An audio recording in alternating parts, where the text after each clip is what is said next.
and then we have processes, and then we have people sort of criticizing the standard potentially based on the fact that the process hasn't been fully implemented. And we have legacy data. We have a lot of stuff that we have to put together, and we have tools, and we're frustrated about putting all of this stuff together. So think about how this group can make all of that better and explain that and describe that better. So let's look at the purpose of ADaM for a second. And this has not changed a lot, but when ADaM sort of started, it was with the notion that it would help reviewers. I mean, I can think of some of the early descriptions within the guidance that said to help FDA reviewers. I think it's broadened, and I think appropriately so, because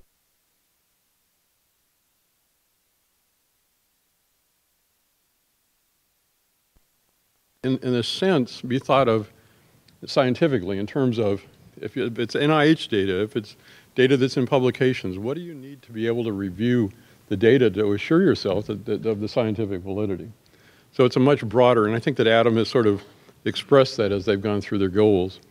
But both SDTM and ADaM standards were designed to support submission by a sponsor to a regulatory agency, such as the United States Food and Drug Administration. And we noted that we have a delegation from PEMDA here, because also Japan is requiring this. So it's not just the FDA alone anymore. The origin of the fundamental principles of ADaM is the need for transparency of communication with the scientifically valid review by regulatory agencies. So again, we say regulatory agencies, but I always look upon it, how do you review data? How do you make sure that you have the data that you need and all of the other information, all the metadata, all of the description? So you can tell that I'm getting very old because I'm bringing back some of my themes. And one of the earlier themes that we had was this, I don't know if you remember this video, where they're basically flying a plane at the same time they're building it, okay? And it's really even all these years later, is quite a video to watch. And you know, basically you got these very cool engineers and you got all these guys and mechanics, and they're sort of building the plane like it's just sort of everyday kind of business. But this is sort of the story of our lives, right? We're told to innovate, we're told to change, we're told to make things better, and we're always having to fly the plane at the same time. So these guys are all working on the plane, all the infrastructure's not together quite yet. Okay, so that's sort of my theme or thought here. We are still doing that. We need to be talking to each other, we need to be calm, and we need to make progress, okay? Now, within my office, that means the Office of Biostatistics, I'm thinking about this organization. So I'm thinking about 8 divisions, all doing different kinds of things, and basically thinking different ways in terms of the data. Some may be looking at the wings, some may be looking at the fuselage, some may be looking at the wheels, but they think differently in terms of data. And I just wanted to put this and make it a little more personal. There's almost 200 statisticians at FDA now, at CDER, not FDA. We're talking about CDER, the Center for Drug Evaluation and Research. And so the notion is that when I come up here and talk, I have to somehow be thinking about and talking for all 200, all within these different divisions and all within the notion that they have different needs. Now, sometimes I look at, and this is again part of that film, you know, how much do reviewers, or how much have reviewers in the Office of Biostatistics paid attention to what we're doing here and what the data standards are? And within this film, it's great. The guys are all still looking at their handhelds. You know, you got somebody sleeping there. You have, you know, people listening to music. And sometimes it seems like that at the agency. You know, all of this is happening around them, and they don't have that notion that, you know, and they know they're going in a direction, but they don't have all of the purpose that they need. So within the Office of Biostatistics, we've created a data review committee, which is part of the Office Policy Council, that is a standing committee now. And that means that when you saw that organization, we have reviewers from each of those divisions that are in there. And we actually invite as many people as want to come to the meeting. So we have some reviewers here today that are here for the first time, coming from other divisions, and with the notion that they need to know how to fly that plane. And they need to think about it. They need to assess our own practice, because as we do things, our practice is going to change and become you know, better in terms of the data, good data practices. and handling of review data, evaluate compliance with CDER policy. You see all the policies that are coming out. Well, we, as we talk to companies within commercial setting, need to be able to say, this is the policy. This is why we're asking for this. So everybody has to understand that. And also to collaborate within our own internal organization, with OCS, with the data standards boards and the things that we need to do. And then to liaise with outside. So we have PhUSE here. This is part of our charter, that we will come and we will meet and work with PhUSE, and we will work with other organizations that have interest in this area. And we hope to produce SOPs and guidelines so that we can make sure that the statisticians that you're working with or the companies are working with understand but also follow the right guidance. And then we have to help design training for reviewers so that they understand what's happening and where we're going. So that's all from that. And this basically, was I looking at the right thing? Did I leave a slide in there, a double? Okay, that's all right. So that's one thing. We have the data review committee. We also have something that's happened this year for the first time in my history with the FDA, is that we now have a new statistician that we're hiring. It's called a 1530. If you talk government speak, I'm a 1529. 1530s are basically more applied statisticians. They include statistical programmers. We've talked many times about the fact that we don't have any, and we recognize that we need them. And so both OCS and I are looking, not I, but the office are looking at how we get these people. And so we created a new job category.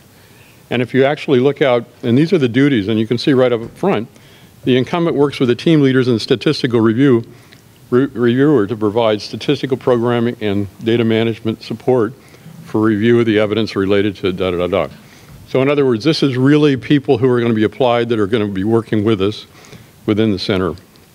And you can go through but there's also, I'm here to obviously plug my own business, but if you're out there, there's actually an application that's out on USA Jobs right now. And obviously everybody wants to work for the government.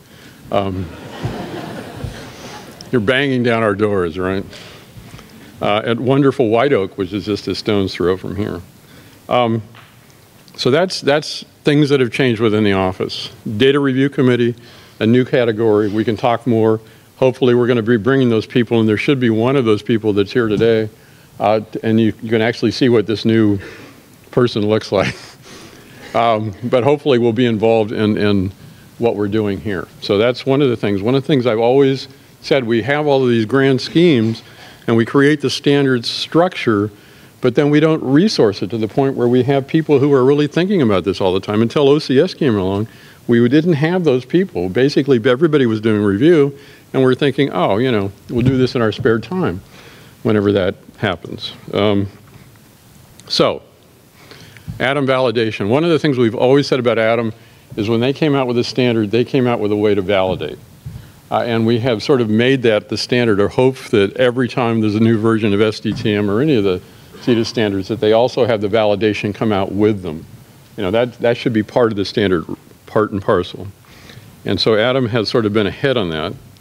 And really, this is just an attempt to think about how we're going to do that. And so we should be, this is sort of, you know, look to the future as to how we're going to be thinking about how to validate ADaM and describe it. It's ADaM oftentimes, in a sense, you thought SDTM, observed data, we could describe how it looked. We had the domains. ADaM has been a little bit tougher nut because it has a lot of issues associated with the way that people analyze data. And that's much more complicated than just collecting and describing. So we're going to try to figure out whether it's compliant, but also what's useful. So it's not going to be something that's just terribly restrictive. It's going to be, is it doing the job that we need it to do? So that's just a little word on validation. Now the next therapeutic areas, I'm not sure how many people are aware of therapeutic areas. Okay, I don't see everybody's hand go up. You know, either you're too shy, or it's too early, or it's daylight savings time, you lost that hour and it's hard to lift it. It was hard for me to get out of bed. Anyway, so therapeutic areas, we defined these in PDUFA 5 and said, okay, we are going to now go after not just sort of the basic safety data that have been collected by all trials, but look within therapeutic areas and define what those standards ought to be, how they ought to look. And working with CDISC again in a whole organization of NIH and industry people that's put together called CFAS, we have been going through these fairly rigorously. And we've been thinking about, what that means. So, but when this went out, pharma actually put something to our docket that said, hey, now you're talking about efficacy data, but you're not talking about analysis. And so we were being criticized by the notion that we hadn't brought analysis and ADaM into the therapeutic areas. So, oops, I'm going to get that same message for the guest wireless. What do I do? You don't see it, I see it. Good. I thought I would be free of it because Mary had fixed it. But, more emphasis on ADaM given that the TA Standards Development Initiative focuses primarily on the requirements for efficacy. And there it goes again. What do you hit? If you teach me to fish, I'll be able to change this. Just close to that one. Somebody just keep popping up. Just close it every time. Okay. That's a solution. Sounds like an FDA solution. Well, just close the screen every time. It's like when we receive, define.xml, if it doesn't work, well, let's just load another browser, something like that.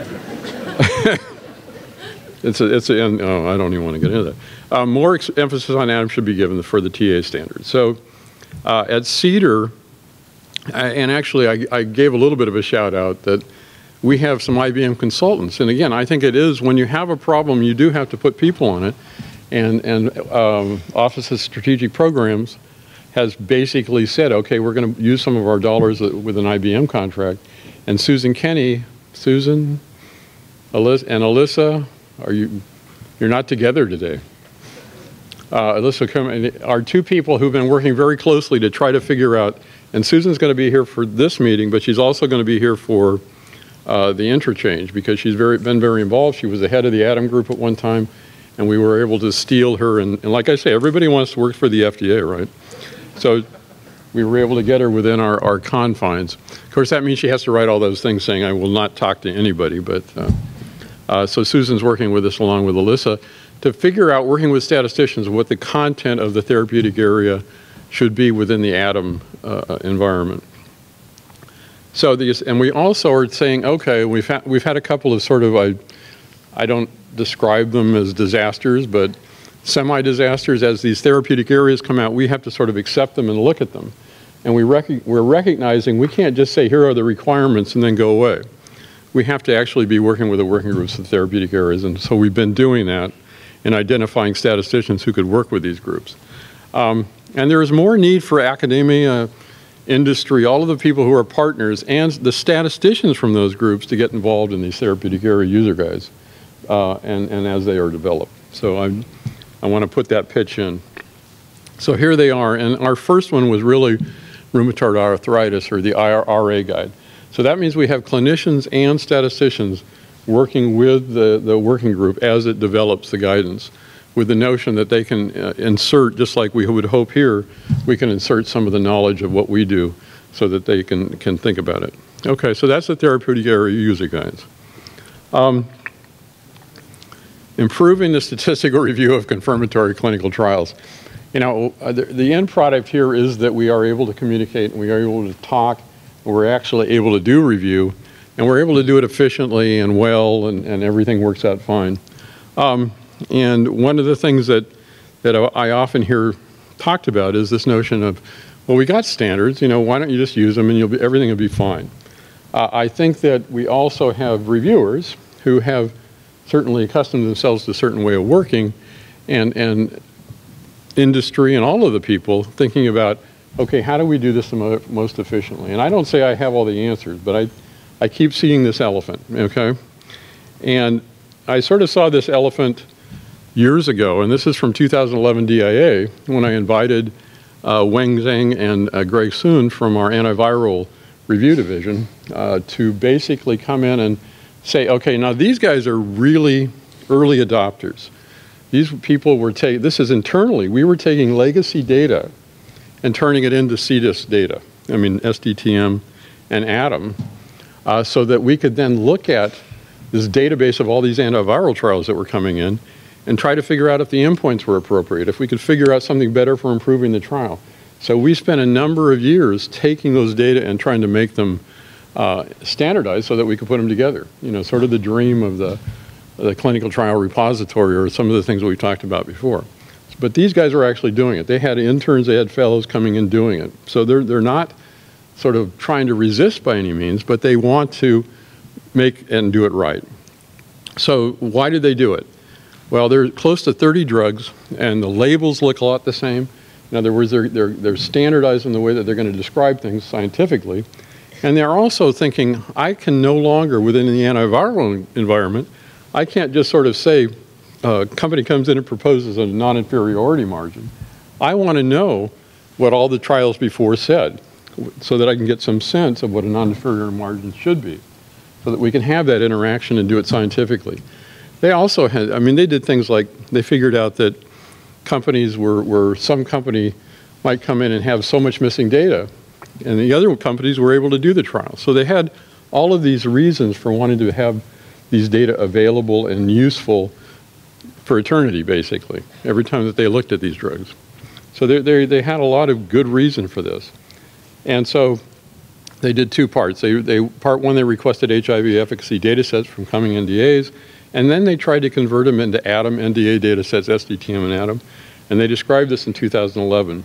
I'm not going to go into all the description. This is a fairly long talk, but this is just to show you the effort that it would take, or that they took, to try to describe their view of what they needed for review, okay? And based on what the standards that were available at the time. And then they described in detail some of the things that were there, what were missing, all of the kinds of things that you would think you would come out with a therapeutic area standard that would allow you to then do this much more easily. Again, antivirals efforts, converting legacy NDAs into ADaM, and converting legacy into, so they gave a lot of details about what they did and all the decisions they had to make. So this was a real stand-up effort. And like I say, they had things that just didn't work for them to get the view they wanted. So the elephant that I'm thinking about is thinking about analysis review data sets and programs. Oftentimes when we started with the ADaM, it was, here's your analysis data set. Well, most companies thought of it, that was the data set that was one proc away that they used to do their tables, listings, and figures. Well, that data set, and in discussion with Dave Christensen and other people who were involved at that time, that wasn't necessarily the data set we needed. We needed another data set, and that was what we call an analysis review data set. One that not only had that endpoint, but had all of the elements that might go into making that endpoint, so that we could review it, and so that we could see whether they used the statistical analysis plan or the way that they were going to describe it. So it really is thinking about what a review data set looks like. And this would give us a better understanding of the communication between industry and reviewers during the review process.